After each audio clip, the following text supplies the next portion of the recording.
His Excellency, Ambassador Onokiechi, Ambassador Extraordinary and Plenipotentiary to India and the Kingdom of Bhutan, Madam Miki Yamada, former State Minister of Environment and former member of the House of Representatives,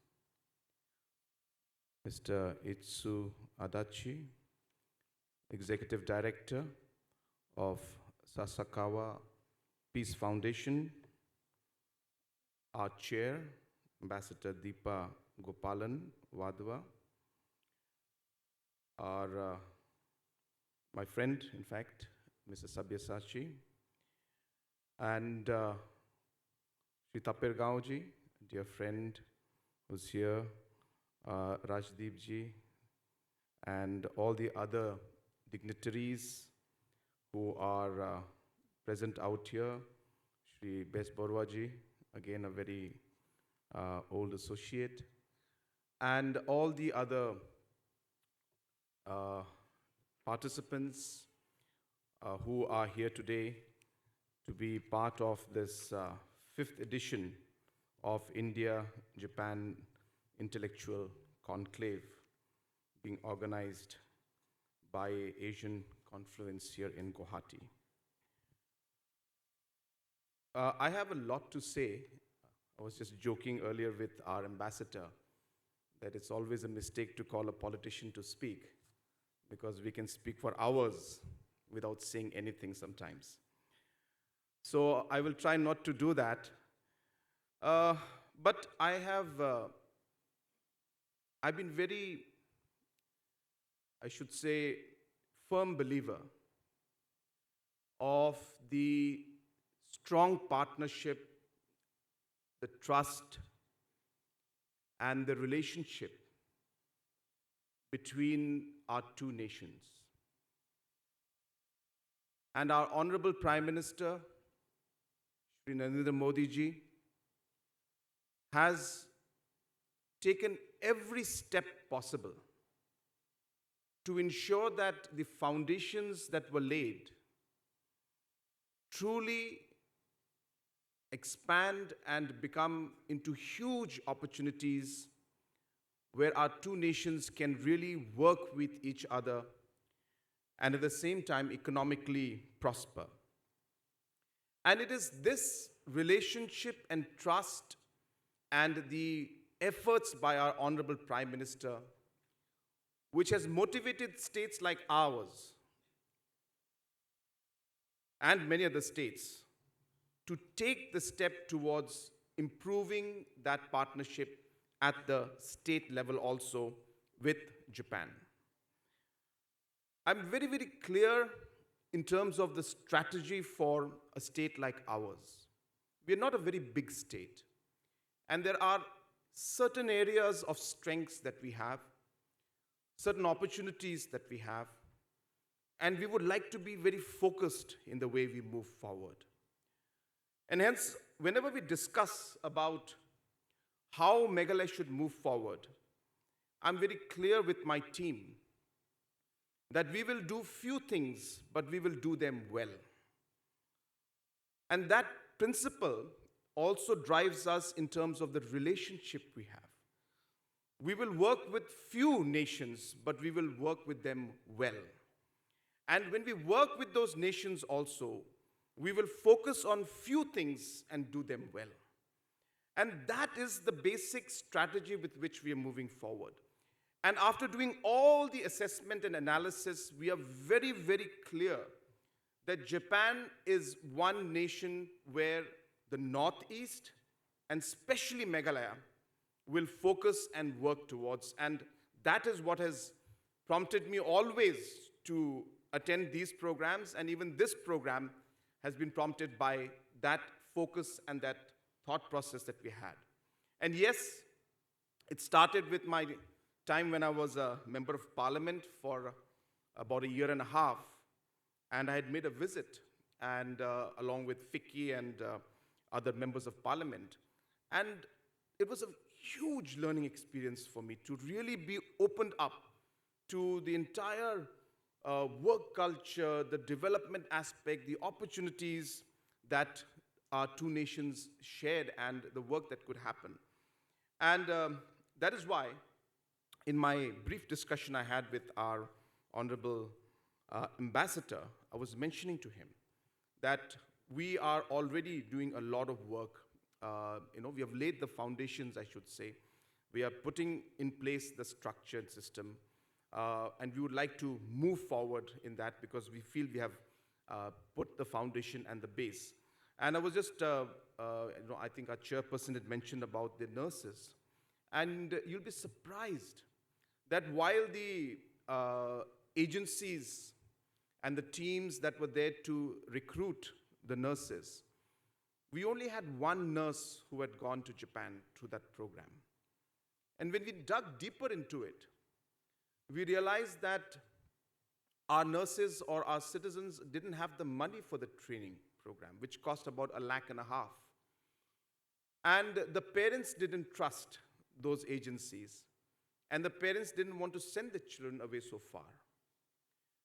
So we realized that there is a problem here, but government can intervene and resolve that problem. So that's when we had the job fair. We told the students and the nurses that we will pay for your training, which we have done. And we convinced the parents that we will ensure the safety of your children to the extent that I will go myself to drop them for the first batch, just to make sure everything is good. And that's what happened about a year and a half back. And today we have close to, I just got the most recent numbers. So in about a year and a half, we have sent close to about 50 nurses. And we are now going to be, in the pipeline itself, we have about close to 500 nurses who are learning Japanese as we speak. And I expect that these numbers will swell up to about 2,000 to 3,000, and maybe hopefully even 5,000 in the next 3 to 4 years' time.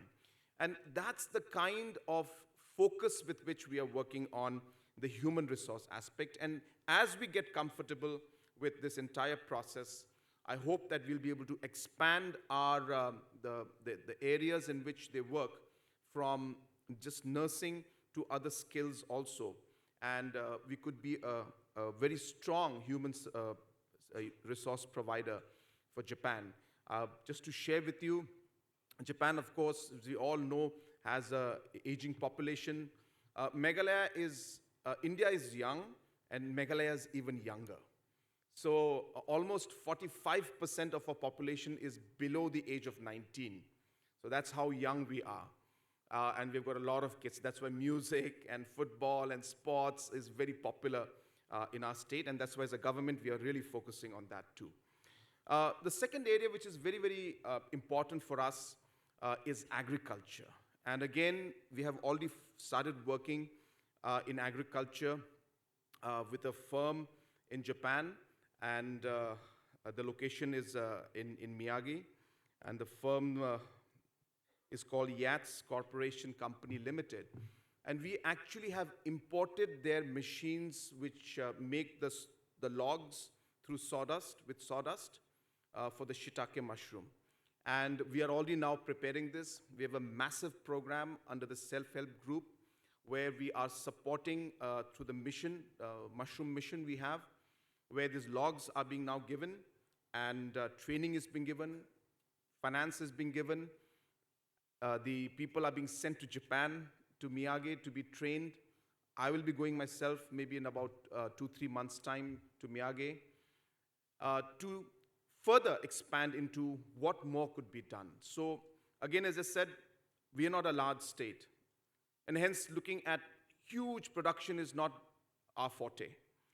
For us, it is high-value products which are good to be grown in our state and market them to people through the technology and the variety that they would want in the way that they would want it. So we're very specific in what we're doing. And as I said, shiitake mushroom, buckwheat, we've started planting and growing buckwheat, again in collaboration with Japan.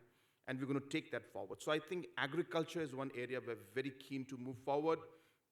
And the last, of course, second last, I should say, last in terms of the areas which we already are working in, second last in terms of the next idea which we have. Tourism is, of course, a big thing for us. And last year, we had, in fact, a section where we had the Japanese traditional custom of hanami in our cherry blossom. And there were the studios from Japan. The TRTL studio from Tokyo in Japan was engaged, where we had more than 20 to 30 stalls showcasing different products from Japan. Different restaurants were there, different experiences were there. So a large section in the entire festival area was dedicated to Japan. And this process started about 5 years back, but then we have now really taken it exponentially ahead, and we are very happy that we are now doing it in a much larger scale, and I hope that this could become something much, much bigger than what we have. And of course, many, many other areas that we are very happy to work forward in. The last point, which I feel is something that we really need to learn and collaborate and get ideas from a nation like Japan, is in the terms of education. And this is something that I've been really thinking about, and I thought this platform is a good platform to share that. And the Meghalaya government and our state, may be one of the first states in the country where we have adopted what we call a life cycle approach to a child's life, which means that we don't start thinking about the person only when they are in their teens or when they are old. So you need to see and intervene as a government every step along the way. So a child's life starts from the moment the person is conceived in a mother's womb. The brain of the child grows 80% between the age of 1 and 8. The most important psychological impact that the youths that go through is between the age of 8 to 13, that's the adolescence age. And then, of course, teenage comes in. Now, for us as a government and as policymakers, we start thinking about the child only when they're in their teens and say, now metric exam has come, let's see whether they do good or not. And we don't realize that we have lost that period of time when they were 1 to 8, when their brain, the cognitive capacity, thinking capacity was growing. We need to invest in that. Meghalaya has a program called the Early Childhood Development Program, which we have tied up with the ADB, and we have got the Adolescence Program, which we have tied up with the World Bank, and both these programs are taking place. Now, the reason I'm mentioning this to you is that whatever I have read a bit from the Japanese policy making and all, there's a lot of investment that is made by Japan in the younger days on aspects of value, principle, discipline, and way of life. And for us, we don't do that or do not realize it, only when things start going wrong. So I think there's a collaboration that should happen. We need to learn from how these aspects of discipline, principle, as I said, hard work, and respect for so many things. I think these are important aspects that we need to inculcate in the young generation from a very, very young age, especially when they are in the early childhood development, even before they start going to school. So rather than them starting to learn maths and science from class 3, 4, by the age of 4, 5, 6, I think these investments are important, and Meghalaya is doing it. We have just started. We're not saying we're far ahead. We're just starting. But I think this is one area I will be really focusing on, and I wish to really find a way in which we can partner to really bring up this entire system so that we're able to produce. So we have a very small population. But my idea being that our small state and our small population, if trained well, we can be as good as any big state or a big nation and be able to contribute much more. Just because we have less population doesn't mean we cannot contribute more. It depends on how we plan, how we focus, and how we build up our manpower and our human resource. And that's really what our target is. And we are on track.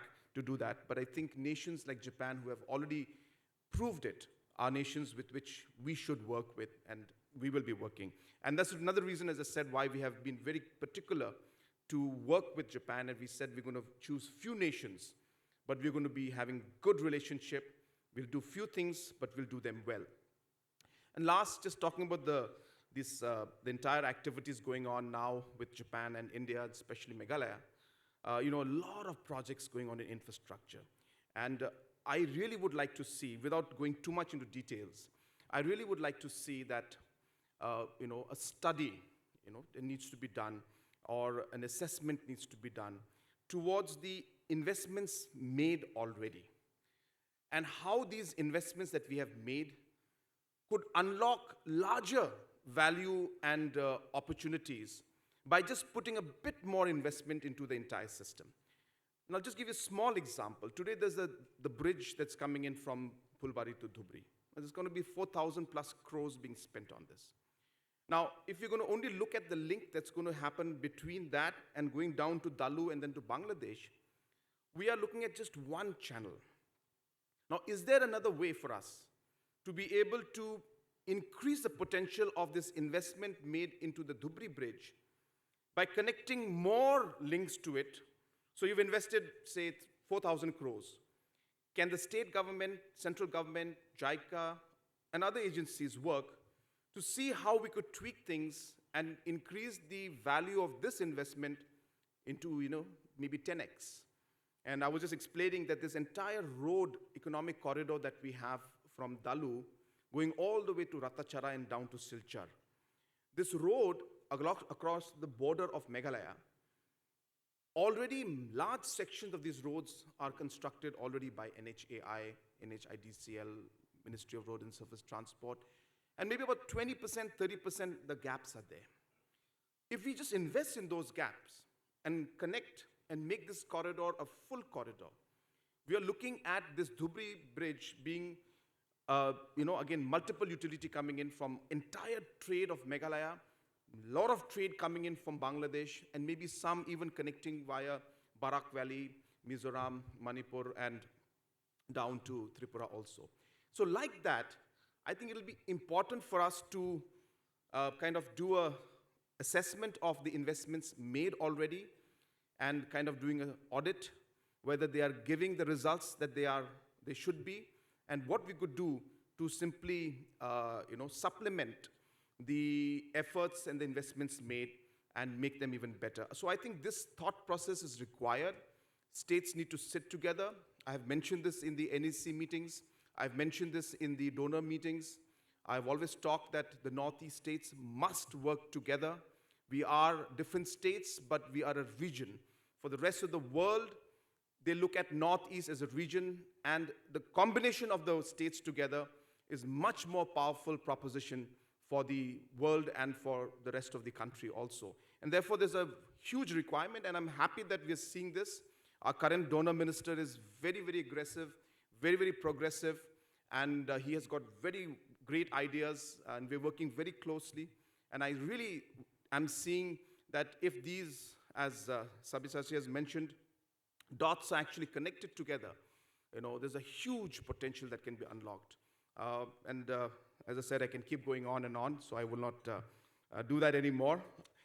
But as I said, apart from all these areas, there's so many important aspects of geopolitics that is important out here, and so many other aspects which we all know is very important. And therefore, the relationship with Japan and India is very crucial, even from a global perspective, whether it's talking of our routes or different aspects of trade, different aspects of sea routes. All these aspects are very crucial and important for us to keep in mind when we look at our relationship and the long-term working between our two nations. And I'm very happy to see that there's so many investors from private sector are here today to be part of this program. I hope that it doesn't end with the valedictory and the closure of this program. I hope that this should be the beginning of things to happen. And let it be small. Let it be one step at a time. But let us be ready for a long journey together. And I think that thought process is very important. Not to expect that we'll see results today, tomorrow. but knowing that we need to put in efforts, we need to work hard, we need to build relationships and take things forward. And that's how things will happen. And therefore, I wish this program, and more importantly, I wish the future of each and every one of you of the states of Northeast a very positive future. And I really have huge expectations. And yes, I'll be going to Japan again very soon for the cherry blossom, because as I said, I'm committed to this relationship. I'm committed to our future together. And I see a huge possibility between Meghalaya and Japan, of course, and obviously Northeast and the country, our great nation of India and the great nation of Japan together. So with these few words, I thank Asian Confluence for the wonderful program. I thank our ambassador for taking his time out, and all of you for taking your time out and coming and being part of this program. I wish all of you the very best. Thank you very much.